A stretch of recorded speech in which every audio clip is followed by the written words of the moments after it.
Hey y'all, hey, it's Galanda B, and today I would like to talk about one of the components of self regulation.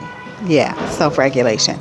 If you are new here, my name is Galanda B, and I am an emotional awareness coach dedicated to helping you understand and manage your emotions, enabling you to experience more peace and joy in your life. Okay.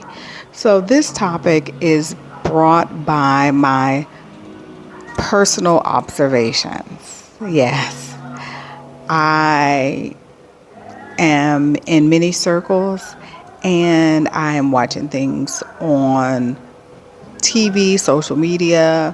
Well, not TV so much, but out here in this world. And I'm out here observing. And I am noticing an uptick in the lack of self regulation. Now, if you're in the US, that's a whole nother thing, and maybe one day I'll talk about that. But I'm talking about regular, everyday people. And if you wonder, what is self regulation? It is the ability to recognize one's emotions, make decisions, and calm oneself down in order to have the best outcome for oneself, right? That's my definition. I didn't make it up. It's just my words. And what I'd like to do today is help people to understand what they need to do in order to self-regulate, okay? So there are four components of self-regulation, and I found some really good material on it to kind of outline, right?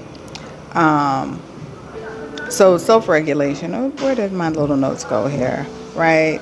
There's four components, basically. According to Dan Goleman, there, what am I trying to say here? Okay, that's not what I was saying. Oh, four stages of self-regulation. Here we go. It was Pinterest, not Goleman. Pinterest is what I was looking for.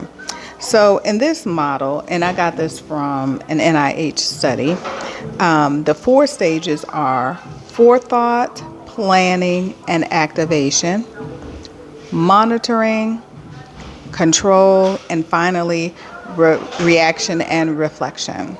And I thought this was really cool. Actually, I didn't think it was really cool. I thought this was good. Where is that ladies? Oh my goodness. Hold, let me pause. Okay. So one of the frameworks that I saw to, I guess we'll call it, make it easier to understand the four stages of self-regulation was called the 4 R's. And I found this on michellegrosser.com's website, where she is talking about Dr. Deb Dana and ways to bring polyvagal theory to how you respond, right? And I thought this was really great and an optimal time to share some tools and the stages of self-regulation so that all of us out here can feel more in control of our emotions, more stable, and more content overall, right? So the first step is recognize. That's right. You have to know that you're off track. This is the awareness that I love to talk to y'all about, right? And how do I recognize that I need self-regulation? That is when your equilibrium is off, right? Are you feeling more tense in your shoulders? Do you find yourself clenching your fists, your body, your feet, whatever, right? Do you feel yourself getting really hot? Do you feel yourself getting really cold, right? The body is the cue to help you recognize that you are no longer in a state of equilibrium and might need to take some steps in order to self-regulate, right?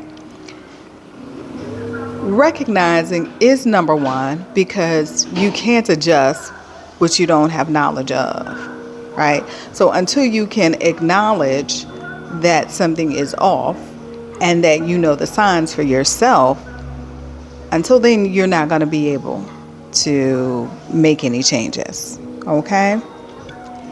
The next one is once you have understood, recognize, okay, this is what's happening. My body has given me clues. I have thought about it. I have reflected on what is going on with me, is to respect. This is honoring you and your body's reaction.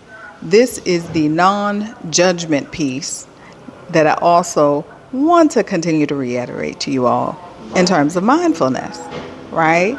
So you are respecting that in this particular moment, time and place, that you are having this experience, but without judgment. You are not giving it a positive nor negative spin. You're simply saying this is what it is, right? And your body has given you clues, which is it's your own internal safety mechanism to say, hey, you need to make some adjustments, right? All right. So the next part is to regulate, right? This is where you step out of the awareness piece, you step out of the noticing piece, and you are going to take active steps to change the emotions that are manifesting physically and mentally for you, right? One of the best ways to self-regulate is with the breath, right? The breath is a key to your parasympathetic system that can very, very quickly help you to regulate. Other things you can do and have to help you regulate include repeating a mantra or an affirmation, as some might like to refer to it as, right? And repeating this doesn't necessarily mean you have to do it out loud. You can do it in your head. If you're in a space, maybe you'd like to write it over and over again. This is another way, with the focus on something else that is calming to you to help you regulate, right? One of my favorites is, if you have the ability and the weather permits, go outside. Touch some greenery. Put your feet in some grass, maybe even touch some dirt. If you don't have the ability to do that for whatever reason, and you have plants in your home, this would be a good time to spend some time with them. Nature will help reset and rebalance dysregulation. And this is not meaning like you got to take something, right? You have to ingest anything. No, simply touching, communing, and being focused on nature can help with your regulation. The fourth R is restoring, right? Restoring is another way to say reframing. Can you look at what has happened, which you have did in step one with recognizing? Can you look at it from a different perspective? If you were looking at it from this perspective, can you look at it from this perspective? Or can you look at it from this perspective, right? You're going to attempt to change how your brain processes the experience by reframing it in another way that you can manage with more equilibrium, right? These are, you can think of reframe as the story that one tells oneself. Okay, so you, instead of telling yourself the self-criticism story, the self-demeaning story, you're telling yourself the learning story, the growth story, right? So re-story is another way to say reframe, okay? These 4 R's, putting them into practice, is simple but not easy. That's one of my favorite phrases. Simple but not easy. It takes practice, and you need to be intentional about doing it, right? I like this method of addressing the 4 stages of self-regulation because it is more compassionate, right? It is really taking into account giving yourself grace and ease first before you go and manage the situation.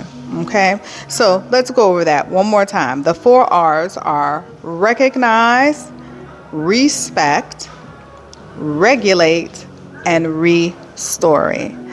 Now, this, where I got this information from, I'm familiar with this framework in another way, but she has a reset guide. So I'm going to put it down in the comments because I think it's a really good resource. But let's try and minimize outbursts and emotional overload by practicing self-regulation. All right, until next time, bye-bye.